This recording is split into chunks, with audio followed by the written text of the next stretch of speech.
Hi, this is Pat Cannon, author of The Space Within. You're listening to the Cook Memorial Public Library podcast.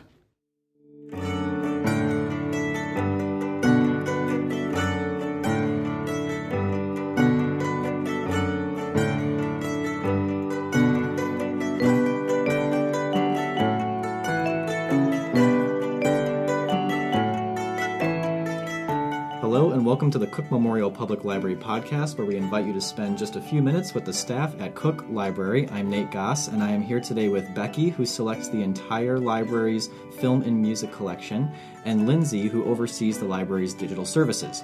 Hello, Becky and Lindsay. Hi, Nate.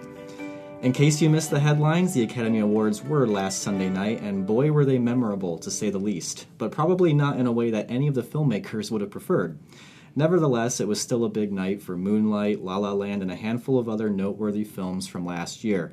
We wanted to take some time to talk a little about the movies, the night's highlights, and of course, how you can use your library to catch up on what you've missed.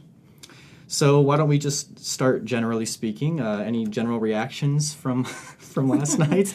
After the chaos of the ending. Yeah. You know what? Up until that point, it was really enjoyable. I thought Jimmy Kimmel did a great job. He was funny. Some of the running gags were great. The one with Matt Damon, for example. The Matt Damon thing was... Yeah, it was really... Yeah. I mean, it was enjoyable. Now, what did you think of... I think actually out of all of us, you've seen the most films that were nominated. Did you feel good about what actually got the award, or were there some... Second time around? Yeah.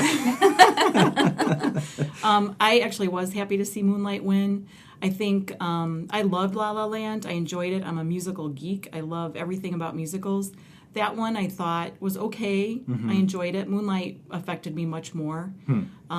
That one and also Manchester by the Sea. I think all three of those were pretty worthy contenders. So I was happy to see Moonlight win. It was different, and very touching. I think it's a shame for actually both movies, the way it went down. Yeah. You know? Yeah, it's unfortunate, especially for Moonlight. That's how their win is going to be remembered. Right. Yeah. And that's all anybody's talking about. Yeah, and not the actual win. And it was such an important win. I think it was the first time that an entirely non-white cast had won for Best Picture. As far as the general public, I don't think a lot of people have seen Moonlight. Right. So I'm hoping that as more people see it, that's what's going to be talked about more, is not so much what happened at the Oscars. It is a shame that they didn't get their moment in the sun. Yeah. You know what I mean? Because even when they finally did get up there to make their acceptance speeches, I was still watching the action on stage, like what the heck just happened. Right. And so I wasn't really listening to Barry Jenkins. And obviously that's going to be a pinnacle of his career, you know what I mean? I mean, I'm sure he'll go on to do many more wonderful things, but... But that's the milestone, really. It's a huge win, and it just kind of got brushed under the carpet. And then I'm such a glutton for punishment, I stayed up and watched some of the post... Oh, I did too. ...ceremony stuff, like, and that's all anybody was talking about, rather than... I know. Even when they brought them on. I know. It was all like, how do you think it happened? Right. Like, it was like they were treating it Conspiracy. like some kind of Law and Order episode or something. Like, they're trying to figure out where the envelope was. Right, you know? Right. I know. It was, 89 years and that's never happened. Maybe that's more unbelievable than the fact that it really did happen. Yeah.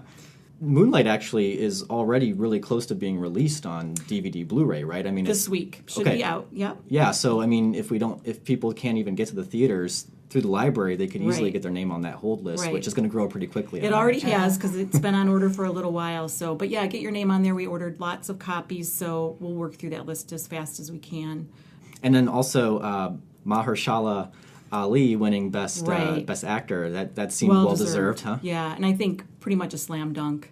Yeah. Yeah, he's and the amazing thing is he's in the first third of the movie. It's kind of broken up into three chunks. He's in the first third of the movie, but you really feel his presence throughout because he has such a huge impact on this little boy that's at the center of the story. So, yeah, memorable, very memorable performance.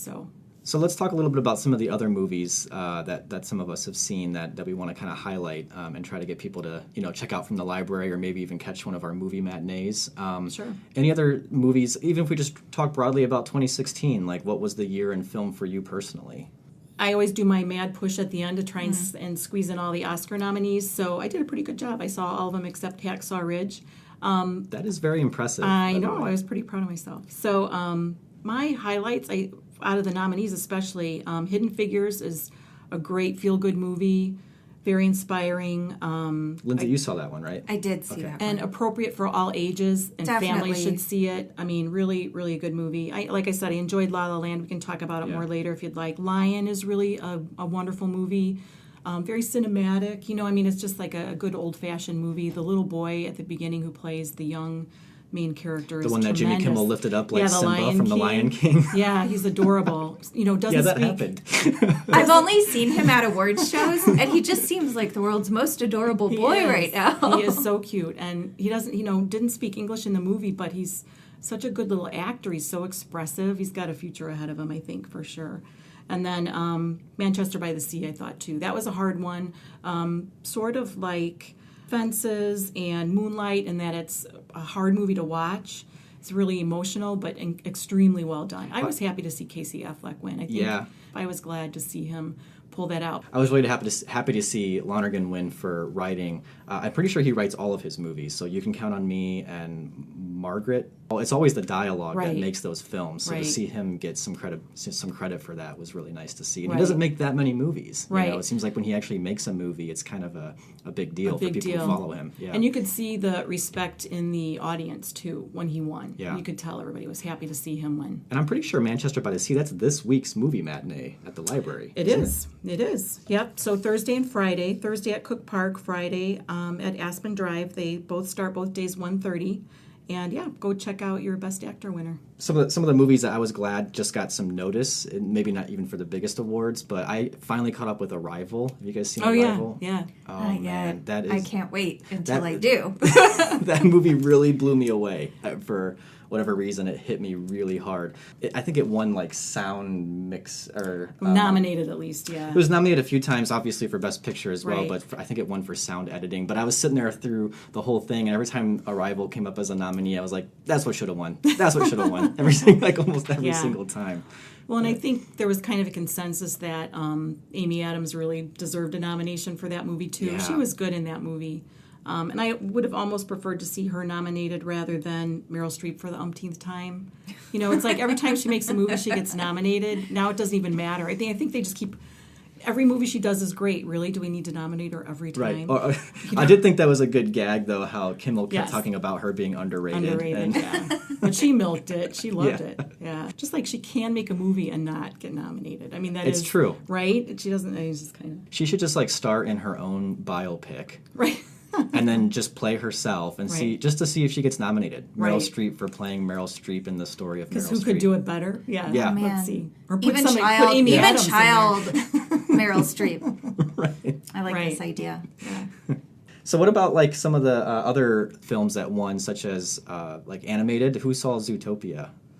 I did not. I did? fell down on my Oh. animated films this year. Oh, my boys, they're 3 years old. They love Zootopia. So I was happy to see that win, actually. It was, Critics to come. Yeah. I've heard Kubo and the Two Strings is supposed to be phenomenal. I haven't seen that's it. what I've heard But too, yeah, that's yeah. supposed to be great. That We was another watched nominee. some of that. The boys got a little scared, so I had to turn it off. But I can just speak to the animation in that is really pretty mind-blowing. Yeah. Very cool. But I was also, the documentary, O.J. Made in America, I think for a while there was a little talk of whether it was even deserving Should of a have been in nomination there. because it was so long. But I was really glad to see that one Yeah, win that was as well. excellent. I know. I was surprised because was it ever released in the theaters? I mean, it must have had a theatrical, premiere or something to My understanding qualify. is it played a few film festivals. Okay, good. And that's how it was considered. Oh, okay. Yeah, that was really well done. I mean, you can't argue with the win. It's just surprising to see it there. In that documentary feature category, I've seen Life Animated, which is about an autistic young man who learns to communicate with his family and just understand his own feelings by watching all the classic Disney animated films. It's amazing. He started out as a 3-year-old, really couldn't communicate with his family anymore. He's now an adult man. They show him as an adult and things like that. But it's really inspiring, and it shows you the power of movies. Because he would just pick out little scenes in these animated Disney features that would communicate his feelings or what he was feeling and what he was seeing. And that That's one, lovely. we already have that one on. It's out. It's out, Yeah, so it's people out can on check it out DVD. now. Yep, you can put it on hold, and just definitely that's another one that's definitely worth a watch. Any other movies from the year in movies that we want to highlight. I got like two that didn't really win anything, but they were nominated, and they were some of my favorites of the year, actually. So Hell or High Water was nominated for Best Picture. I didn't think it was going to win. It was nominated, like Jeff Bridges was nominated as well. There was playing Jeff Bridges. Right. I think it was nominated for screenplay as well. There was a couple nominations there. I don't know that it necessarily deserved to win any one of those particular things, but the combination of all of that for me was definitely one of my favorite movie-going experiences of the year. And I also think it's a very accurate depiction of America. It takes place in Texas, very rural desert sort of area, a place of the country that you just don't see depicted all that often, and when it is depicted, it's usually done in a very Hollywood way, and so to see it just done so rustically, and then it's also got this kind of heist element to it, and this brother relationship as well. Like, altogether, for me, it was just one of my favorite movies of the year. And just a good examination of what it was like in that part of the country when the bottom fell out of the economy. Yeah, exactly. It was a good adventure flick, and it had kind of had a Western feel, too. Yeah, and Jeff Bridges added a lot of comedy to it. And then the other one I wanted to mention, which I think was only nominated for production design, but really should have won for production design, was Hail Caesar. It's a Coen Brothers movie, but it came out so early, I think everyone kind of forgot about it, and it didn't even get that much box office at the time, but it was one of my favorites of the year. I just think it's a fun movie. Production design, I mean, they basically designed all these different fake movie sets of every single genre. Yeah. I just felt like it was the Coen Brothers having a lot of fun with talking about the movies and that specific sort of golden age Hollywood period of the movies. And poking fun at a lot of those and you get to see like Channing Tatum tap dance in a sailor suit, which is always going to be great. Scarlett Johansson is like Esther Williams, right? Yeah, that was fun. So maybe we'll talk a little bit about some of the acting categories. So Emma Stone won leading actress for La La Land. We already talked about Casey Affleck a little bit, right? And Emma Stone, I think deservedly so. I think she was the best thing in La La Land. As I said earlier, I don't think that it was necessarily my favorite for Best Picture, but she, I think, was deserving, and she has a big career ahead of her, no doubt. I also was kind of rooting for Natalie Portman in the movie Jackie, which is about Jacqueline Kennedy in the days immediately following the assassination of John F. Kennedy. She did an amazing job. I saw that movie fairly early, maybe November-ish, I think. And coming out of the theater, I remember telling my husband, boy, she's going to be hard to beat. I was amazed. And I think there's always a risk in playing such an iconic figure that people are so familiar with. And she was unique in just not, appearance and her manner of speaking and her way she carried herself, and Natalie Portman just nailed it without... it would be pretty easy to make a bad misstep. Yeah, like if it was just more of an impersonation as opposed to being the character. Right, and it was such... You could only imagine, like, such a horribly tragic time, and the movie takes place over the period of about 4 days, I think, immediately following, like the day of and following the assassination, and you can imagine she goes through every emotion possible, and there's a framing device where she's being interviewed and things like that, but she really does a tremendous job. And then I think we were talking about in the leading actor category, Viggo Mortensen was nominated for probably a lesser known movie called Captain Fantastic, but that one's been out for a while. It's in the library, and he plays a dad who's raising his, I think, 5 or 6 kids off grid. He and his wife had just determined that they were going to take their kids and live out in the woods and didn't want to deal with society as a whole. Then something tragic happens to the mom, and he's kind of trying to hang on to keeping his kids out there the way that he wanted to raise them. He kind of runs afoul of her parents and things like that. So definitely an offbeat movie, but a really nice family, kind of like what does family mean to you type movie. So that one was definitely worth seeing if you haven't seen it. And is Viggo Mortensen ever bad? he's just always great. No, he's always... And he plays such different characters. Amazing. Yeah. He doesn't always come across as the loving father type, but he is. He's not necessarily warm and hugging all the time in this movie, but he's definitely has those fatherly instincts. So, he did a good job. So for anyone who did watch the awards show and any of these movies came up that they hadn't seen but really want to catch up with, we would all agree the library can be the sort of place to come and catch up on a lot of these movies that were some of the best of last year. So Lindsay, with you doing the digital services and Becky with you selecting the movies and the music, I thought maybe you guys could just share how people can actually either get on the list or catch up with these films. Okay, I will talk about what is actually available through one of our digital services, Hoopla. And the reason I'm highlighting it is there is no waiting with Hoopla, so you don't have to worry about getting on a wait list. Even with some of our digital ebooks, you can be put on the wait list, but not with Hoopla. But what I was most excited to talk about with Hoopla, which you just access with your Cook Memorial Library card, the soundtracks for Moana, La La Land, and Jackie are all available on Hoopla. The other thing I wanted to highlight was obviously all of the ones that were nominated for Best Adapted Screenplay were based on other pieces of writing, and several of those were books. And we have the audiobooks for a couple of those available on Hoopla, so you can go listen to those right now. So Hidden Figures was obviously a book that was published right around the same time that the movie was released in theaters, and we have the audiobook available on Hoopla. Another nonfiction title, actually, that was nominated for, I believe was nominated for Best Adapted Screenplay. Lion was based on a nonfiction book called A Long Way Home, and we have the nonfiction audiobook for that available on Hoopla. We also have a collection of short science fiction stories by Ted Chiang, and one of those, called The Story of Your Life, is what Arrival was based upon.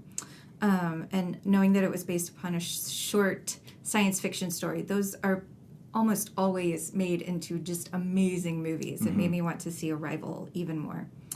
And then probably another one that a lot of our card holders already know about is one of the best foreign films that was nominated was A Man Called Uwe, and that has been one of the most popular book club picks that we have here at the library.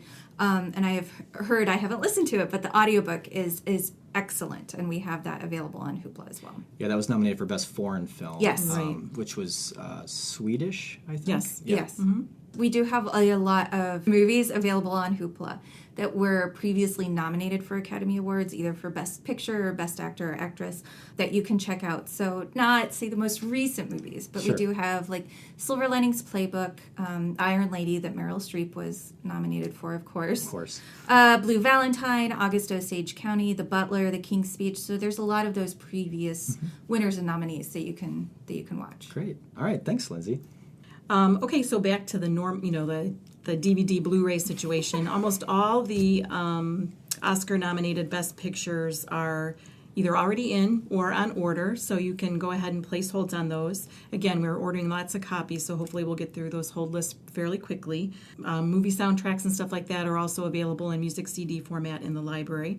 And one of the best deals in town are free movie matinees on Thursdays and Fridays at the library. We've got all the Oscar nominees kind of lined up and coming out in those matinees in the next couple months. So this month alone, we mentioned Manchester by the Sea.